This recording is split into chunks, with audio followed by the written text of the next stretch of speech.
नमस्ते एस्पिरेंट। आज हम एम लक्ष्मीकांत के सीरीज को आगे बढ़ाते हुए एक बहुत ही इंपॉर्टेंट चैप्टर को कवर करने वाले हैं, preamble of the constitution. UPSC exam के लिए ये चैप्टर फाउंडेशन की तरह है, क्योंकि ये हमारे कॉन्स्टिट्यूशन की फिलोसफी को डिफाइन करता है। इसके पहले हम chapter 1 historical background, chapter 2 making of the constitution और चैप्टर 3 साइलेंट फीचर्स पढ़ चुके हैं। चैप्टर 4 मान लीजिए उसे, एम लक्ष्मीकांत की बुक के हिसाब से। आज हम अपने कॉन्स्टिट्यूशन को वर्ड बाय वर्ड समझना शुरू करेंगे, लेकिन उससे पहले प्रियम्बल को देखना जरूरी है, क्योंकि ये हमारे संविधान का एक काफी इम्पोर्टेंट पार्ट है। प्रियम्बल को आप एक इंडेक्स या प्रीफेस की तरह समझो। जैसे कोई नई बुक खरीदते वक्त उसका इंडेक्स हमें बताता है कि किस पेज पर क्या कंटेंट है और बुक किस चीज पर बेस्ड है, ठीक वैसे ही प्रियम्बल हमारे कॉन्स्टिट्यूशन का ऑब्जेक्टिव और पर्पस बताता है। इसे the identity of the constitution भी कहा गया है। यह हमारे संविधान का इंट्रोडक्शन है, जो उसी समय और जो उसकी समरी और इसेंस को कंटेन करता है। इसकी वजह से मशहूर जूरिस्ट एन ए पालकीवाला ने कॉन्स्टिट्यूशन ने प्रियम्बल को एन ए पालकीवाला ने प्रियम्बल को identity card of the constitution कहा था। दुनिया में सबसे पहले अमेरिकन कॉन्स्टिट्यूशन ने प्रियम्बल से स्टार्ट किया था, और हमने भी उन्हीं से इंस्पायर होकर इसे अपने कॉन्स्टिट्यूशन में ऐड किया। हिस्टोरिकल बैकग्राउंड की बात करें तो ये पंडित जवाहरलाल नेहरू जी के ऑब्जेक्टिव रेजोल्यूशन पर बेस्ड है, जो उन्होंने कॉन्स्टिट्यूएंट असेंबली में इंट्रोड्यूस किया था। एक बात जो यूपीएससी प्रीलिम्स के लिए याद रखनी है, वो ये है कि प्रियम्बल आज तक सिर्फ एक ही बार अमेंड हुआ है, 42nd कॉन्स्टिट्यूशनल अमेंडमेंट एक्ट 1976 के जरिए, जिसमें 3 नए वर्ड सोशलिस्ट, सेकुलर और इंटीग्रिटी आए। अब बात करते हैं प्रियम्बल के मेन इंग्रेडिएंट्स या कंपोनेंट्स की। प्रियम्बल 4 मेजर चीजों से बनता है। पहला है सोर्स ऑफ अथॉरिटी। हमारा कॉन्स्टिट्यूशन अपनी power the people of India से लेता है, जैसे कि प्रियम्बल की पहली लाइन कहती है, we the people of India. दूसरा है nature of Indian state. India एक सोवरेन, सोशलिस्ट, सेकुलर, डेमोक्रेटिक और रिपब्लिक नेशन है। तीसरा है ऑब्जेक्टिव। हमारे कॉन्स्टिट्यूशन का मकसद सभी सिटीजन्स को जस्टिस, लिबर्टी, इक्वलिटी और फ्रेटर्निटी प्रोवाइड करना है। चौथा है डेट ऑफ एडॉप्शन, सॉरी, जो कि 26 नवंबर 1949 है। एक इंटरेस्टिंग फैक्ट ये है कि प्रियम्बल को कॉन्स्टिट्यूशन के सबसे लास्ट में बनाया गया था, जब पूरा कॉन्स्टिट्यूशन रेडी हो गया था, ताकि ये कॉन्स्टिट्यूशन के प्रोविजंस के साथ मैच कर सके। चलिए प्रियम्बल के कीवर्ड्स को डेप्थ में समझते हैं। पहला वर्ड है सोवरेन। इसका मतलब बहुत सिंपल है कि इंडिया एक इंडिपेंडेंट नेशन है और हमसे ऊपर एक अब कोई अथॉरिटी नहीं है। हम अपने इंटरनल और एक्सटर्नल डिसीजंस लेने के लिए पूरी तरह फ्री हैं, और हम अपनी डेस्टिनी खुद चूज करेंगे। दूसरा वर्ड है socialist. India democratic socialism follow करता है, जिसका एम है इनकम और स्टेटस की इनइक्वलिटी को खत्म करना। हमारे यहाँ सोशलिज्म का मतलब है कि सरकार समाज के वेलफेयर के लिए काम करेगी, और कोर्ट्स भी नेशनलिज्म और स्टेट ओनरशिप के फेवर में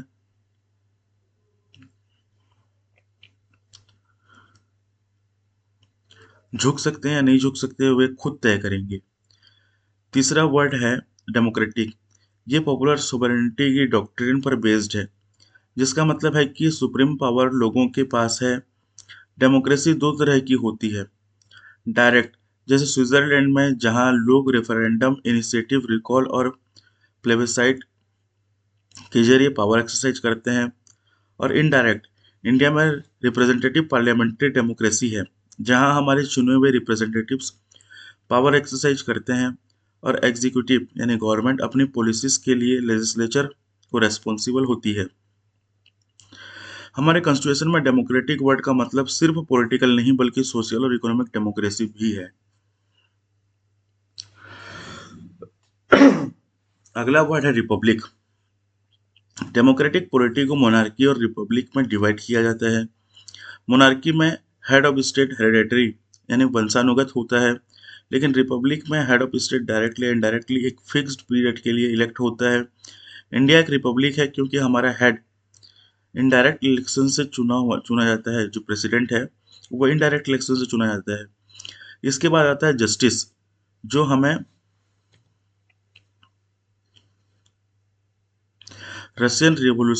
हमने रशियन रिवॉल्यूशन से लिया है। ये 3 तरह की होती है। सोशल, बिना किसी भेदभाव के सबको इक्वल ट्रीटमेंट करना। इकोनॉमिक, वेल्थ के बेसिस पर कोई डिस्क्रिमिनेशन नहीं। और पॉलिटिकल, सबको इक्वल पॉलिटिकल राइट्स और इक्वल राइट्स का एक्सेस। सोशल और इकोनॉमिक जस्टिस के कॉम्बिनेशन को डिस्ट्रीब्यूटिव जस्टिस भी कहते हैं। लिबर्टी, इक्वालिटी एंड फ्रेटर्निटी, ये 3 वर्ड्स हमने फ्रेंच कॉन्स्टिट्यूशन से लिए हैं। लिबर्टी का मतलब है कि लोगों की एक्टिविटीज पर कोई फालतू की रोक टोक ना हो और उन्हें डेवलपमेंट के लिए अपॉर्चुनिटीज मिले।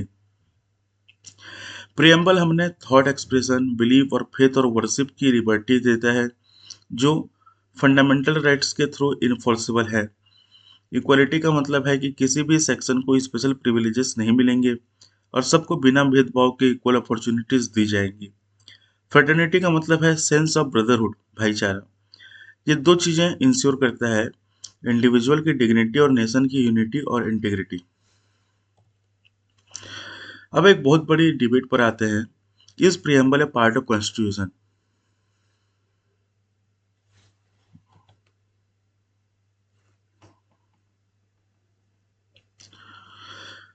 पहला मेजर केस था बेरीबेरी यूनियन केस 1960। इसमें सुप्रीम कोर्ट ने कहा कि प्रियम्बल कॉन्स्टिट्यूशन मेकर्स के दिमाग को समझने की होती है, लेकिन ये कॉन्स्टिट्यूशन का पार्ट नहीं है।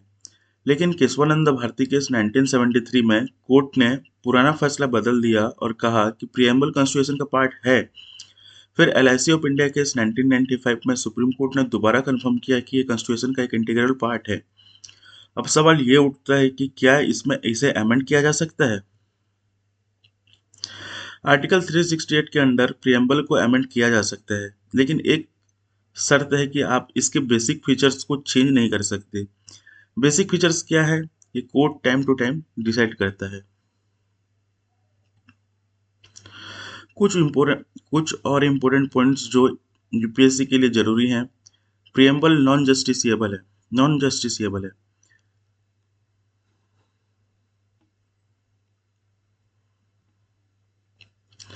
यानी इसके प्रोविजंस कोर्ट में इन्फोर्सेबल नहीं है। ये ना तो लेजिस्लेचर की पावर का सोर्स है और ना ही उनकी पावर पर कोई रोक लगाता है। इसका कोई इंडिपेंडेंट लीगल स्टेटस नहीं है। सिग्निफिकेंस की बात करें तो के एम मुंशी ने इसे हमारा सोवेरेन डेमोक्रेटिक रिपब्लिक का हॉरोस्कोप कहा था। अगर हम प्रीवियस क्वेश्चंस देखें तो 2020 में पूछा गया था कि प्रियम्बल क्या है। इसका सही आंसर था a part of the constitution but has no legal effect independently of other parts. एक और क्वेश्चन पूछा गया था कि कॉन्स्टिट्यूशन मेकर्स का दिमाग कहाँ रिफ्लेक्ट होता है। इसका आंसर है the preamble. To conclude, preamble हमारे कॉन्स्टिट्यूशन की सोल और विजन है। ये हमें बताता है कि हम कहाँ कैसे देश बनाना चाहते हैं। ये हमें बताता है कि हम कैसा देश बनाना चाहते हैं। अगले लेक्चर में हम यूनियन एंड टेरिटरीज को पढ़ना शुरू करेंगे। आप इस चैप्टर को लक्ष्मीकांत से एक बार जरूर पढ़ लेना और पीडीएफ और स्लाइड्स को आप यहाँ से देखकर अच्छे से पढ़ के समझ लेना। Thank you so much. जय हिंद।